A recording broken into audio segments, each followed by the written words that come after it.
"We've got everything made for you. Please enter the payment password." A password box popped up on the computer screen. All the color drained from Lucy's face. "The password?" "Yes. We need the payment password to charge the card." The manager was still smiling politely. "If you don't know it, you can have the card owner come over, or call and tell you." Lucy froze on the spot, her mind completely blank. Password? Why is there a password? She had seen me pay with her own eyes. I never entered a password. Right then, she felt everyone's eyes stabbing into her like needles. Awkwardly, she tried typing in a few random numbers, but everyone came back wrong. She quickly pulled out her phone and called me. In the office, my phone started ringing. 2 words flashed on the screen. Lucy. I looked at the name, hit mute, and placed my phone face down on the desk. Downstairs at the coffee shop. "Sorry, the user you dialed is busy. Please try again later." Listening to the automated voice on the phone, Lucy's face turned as white as paper. She refused to believe it and called again, but got the same message. Then she started texting me. "Anna, are you busy? I'm in an emergency. The coffee shop says your card needs a password." "What's the password? Please reply when you see this. Everyone's waiting." "Anna, you did this on purpose, didn't you? You knew I was treating everyone, so you set a password just to mess with me, right?" In the office, my phone kept lighting up and going dark on the desk. I didn't look at it once. The atmosphere in the coffee shop had already gotten painfully awkward. The manager looked at her, still polite, but with a hint of pressure in his voice. "Miss, how would you like to pay? The customers behind you have been waiting for a long time." Lucy turned around and saw a long line behind her. Everyone was staring at her. Her face turned bright red, her lips trembled, and she couldn't get out a full sentence. I'll ask my friend again. She's probably busy right now." It wasn't like she could say, "I don't know the password, I don't have money, and I don't want this order anymore." If it weren't for the fact that we worked in the same building and were company customers, the coffee shop would have charged first before making the order. If she couldn't pay now, who knew how this would end? And all the bragging she had done at work would become a complete joke. But paying $5,180 was impossible. Her monthly salary was only $5,000, and she still had to settle old bills next month. She simply didn't have the money. Just when she was stuck with no way out, her phone rang. It was Mary, the admin supervisor. Lucy quickly answered.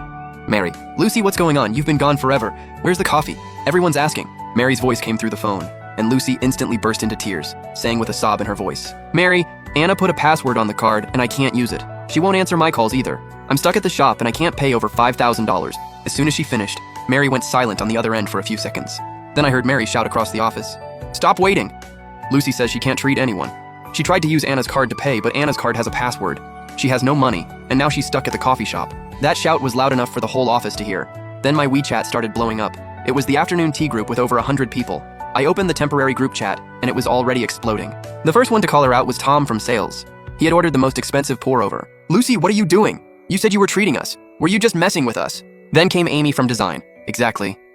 I've been waiting for that coffee, and now you're saying you can't pay? Lucy, didn't you say your friend's card could be used freely? Why does it need a password now? Lucy, if you don't have money, why were you bragging? You got my hopes up for nothing." The group was full of complaints. Lucy was too scared to say anything. After a long while, she finally sent a voice message, her voice full of tears. "I'm sorry, everyone. I didn't know Anna's card had a password. She's ignoring my calls on purpose today. I really didn't mean for this to happen. She was trying to throw the blame on me again." I let out a cold laugh and finally sent my first message in the group. "Lucy, when did I ever say you could use my card freely?" The moment I sent that, the group went quiet for a second. Lucy probably didn't expect me to confront her directly in the group, so she didn't reply for a while. I kept typing. All I remember is that when I renewed my membership, you asked if it could be used with just a phone number, and I said yes. From start to finish, did I ever once say, "Go ahead and use my card"? When you were writing everyone's orders in your little notebook, I clearly refused and said I wasn't drinking anything. So how did you tell everyone in the group? That your friend's card could be used freely? Lucy, is this you treating everyone, or is this theft? My last sentence hit Lucy in the face like a hammer. The group completely blew up. Wow, so she was trying to secretly charge Anna's card. No wonder. I was wondering how a new employee had enough money to treat the whole company. Turns out she was trying to fake it with someone else's money. That's disgusting. She was just trying to stiff Jack from finance over 20-something bucks, and now she wants to swipe someone else's card for thousands. Lucy, you're something else. You treated the whole company like idiots and treated Anna like an easy target. Lucy finally snapped and tagged me directly in the group. "Anna, don't make false accusations. When did I steal your card? I'm just short on cash right now and wanted to borrow it. I was going to pay you back. We're co-workers.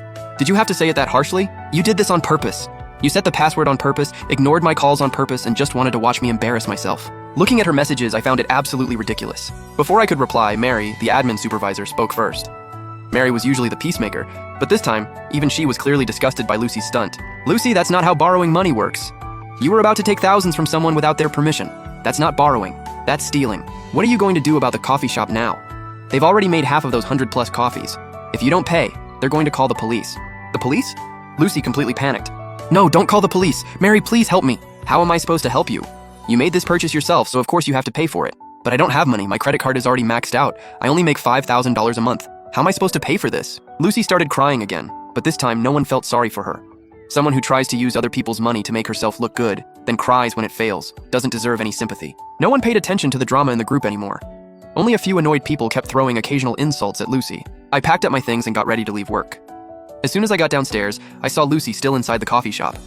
Her eyes were swollen and red, and her makeup was ruined from crying. She looked like a complete mess. The coffee shop manager followed behind her, holding a long receipt. "Miss Lucy, today's total is $5,480. After discussing it with you, we waived the $180 difference, so you need to pay $5,300. Your credit card doesn't have enough available balance. We've packed up all the coffee too. If you don't pay, we definitely can't let you leave." The manager pointed at the mountain of coffee delivery bags. Lucy didn't even look at them. She suddenly turned her head and glared at me, her eyes full of hatred. "Anna," she screamed and rushed toward me. "Are you happy now? Are you satisfied? You made it so I couldn't pay, and now I've lost all my dignity. How can you be so heartless?" She clawed at the air, trying to grab my face. My husband happened to be driving over to pick me up. When he saw this, he rushed over and shielded me behind him. "What are you doing?" My husband is over 6 feet tall, works out all year, and has a strong presence. When he shouted, Lucy immediately backed down a little, but she was still cursing under her breath. "It's all her fault. She did this to me. She's a manipulative snake." "Watch your mouth." My husband's face darkened. "You tried to act rich? Tried to secretly use my wife's card? And now that it failed, you're throwing a tantrum. And you still have the nerve to insult her? Who secretly used it? I said I'd pay her back." Lucy was still making excuses. "With what?" I stepped out from behind my husband and looked at her coldly. "You even tried to dodge paying back 20-something bucks for milk tea. Why should I believe you'd pay me back $5,300? Lucy's face instantly turned bright red. A few coworkers who had just gotten off work were already gathered around, pointing and whispering about her. The coffee shop manager also frowned and said, "Miss, honesty matters. We've already done more than enough. We made the coffee and even waived part of the bill. If you still refuse to pay, we'll have to call the police." The second she heard, "Call the police," Lucy's attitude completely disappeared. She glared at me, then looked at the mountain of coffee bags. Then she stomped her foot and, while everyone was stunned, turned around and ran. The manager stared at the pile of coffee, completely dumbfounded.